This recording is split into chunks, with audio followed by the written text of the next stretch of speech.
এই বয়সে আবার কিসের চিঠি রে বাবা? আরে করিম, করিম তো আমার দাদু হয়।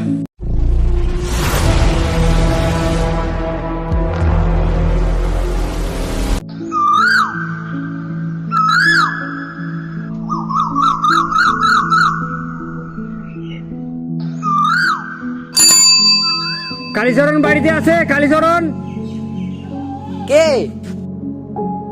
ওনার একটা লেটার আসছে। লেটার। ও, চিঠি এসছে, দাঁড়াও আমি পাঠিয়ে দিচ্ছি। এই বয়সে আবার কিসের চিঠি রে বাবা?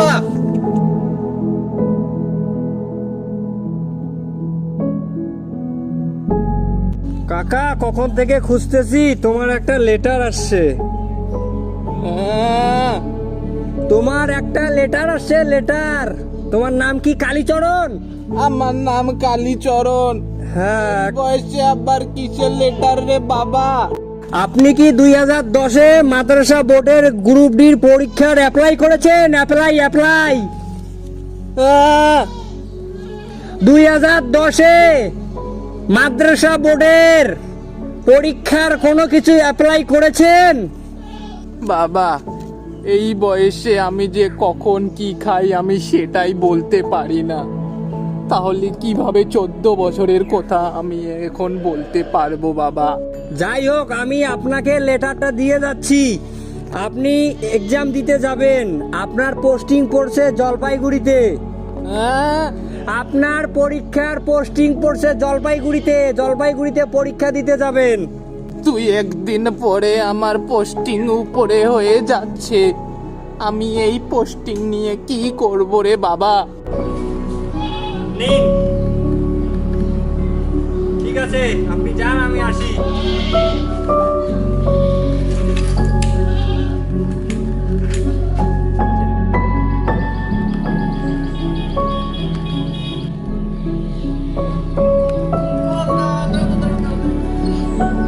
আচ্ছা দাদা, 2010 সালে যে মাদ্রাসা গ্রুপ ডি যে আমরা অ্যাপ্লাই করছিলাম, তো আমাদের বাড়ির পাশে তো সবারই লেটার আছে। দেখো তো আমার লেটারটা আসছে নাকি।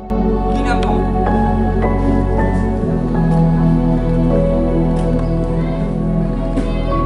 হ্যাঁ, অনেক কজনের দিলাম আমি গ্রামে। দেখো তো আমারটা।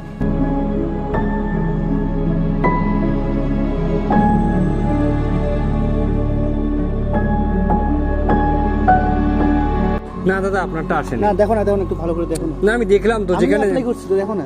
12 থেকে 15 জনের ছিল, আমি তো দিয়ে দিলাম। তার মধ্যে আরেকটা লেটার আছে, আসেনি। তোমারটা আসেনি। আমারটা আসলো না। না, তোমারটা আসেনি। আর আসলে তো আমি দিয়ে দিতাম না।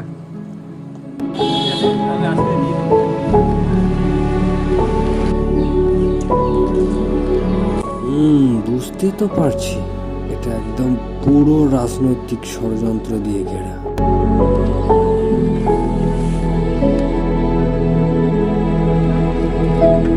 হ্যাঁ ভাই, এদিকে শুনতো। বললাম এদিকে আব্দুল কাদেরের বাড়ি কোনটা ভাই?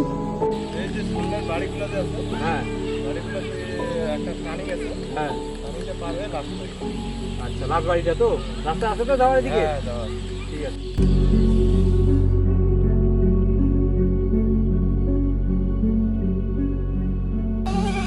আব্দুল কাদের বাড়িতে আছে? আচ্ছা দাদা, কি আসছে? আচ্ছা, বললাম আপনি কি 2010-এ কোনো মাদ্রাসা বোর্ডের গ্রুপ ডি কোনো চাকরি ফর্ম অ্যাপ্লাই করেছেন? একটা লেটার আসছে। এই কল লেটারটা যদি 10 বছর আগে আসতো দাদা, তাহলে আমি পরীক্ষাটা দিতে পারতাম। এখন আমি কিভাবে পরীক্ষাটা দিব? আপনি তো দেখতেই পাচ্ছেন আমার অবস্থা। ঠিক আছে, বুঝতে পারছি আমি। তাহলে ঠিক আছে, আমি আসি তাহলে।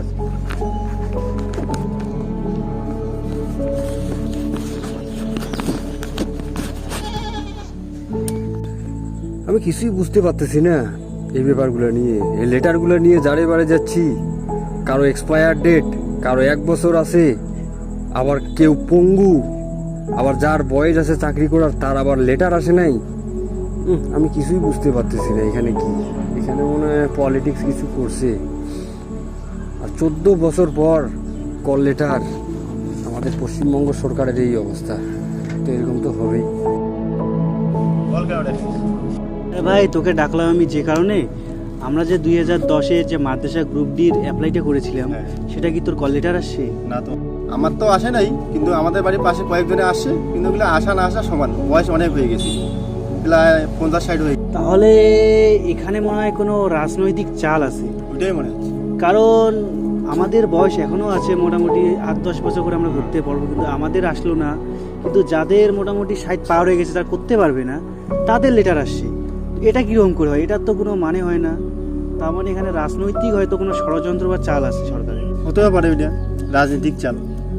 এখন আর কি করব, আমাদেরও বয়সটা অনেক হয়ে গেছে, আর চাকরি বাকরি করে কি করব। বাদ দে, ছাড়, ওগুলো নিয়ে চিন্তা করে কি হবে? আমাদেরও প্রায় তো বয়স হয়েই গেছে, এখন আর ওগুলো চাকরি নিয়ে কি করবো? ওইটাই আমিও আশা ছেড়ে দিয়েছি। ঠিক আছে, চল বাড়িতে চল, চা খেয়ে আসি।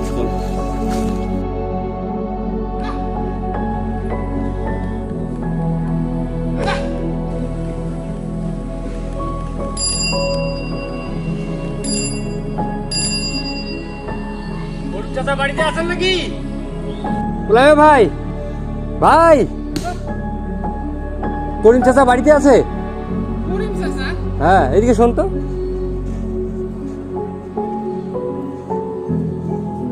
কি আছে ওনার? বলেন কি আছে ওনার? বললাম 2010-এ মাদ্রাসা গ্রুপ ডির একটা চাকরির ফর্ম ফিল আপ করেছে, তো আসছে, কল লেটার আসছে আর কি। তো করিম চাচাকে একটু ডেকে দিন না, ওনার একটা লেটারটা।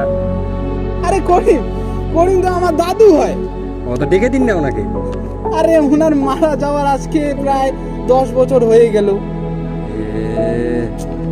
তাহলে কিভাবে ওনাকে ডেকে দেবো? আর এখন এটা লেটারটা আসলো, আরে এই লেটারটা নিয়ে আমি কি করব?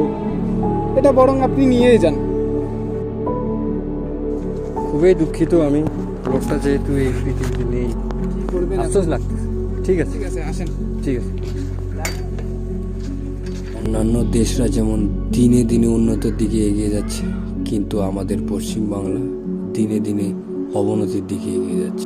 এটাই হলো আমাদের পশ্চিমবাংলার কর্মসংস্থান।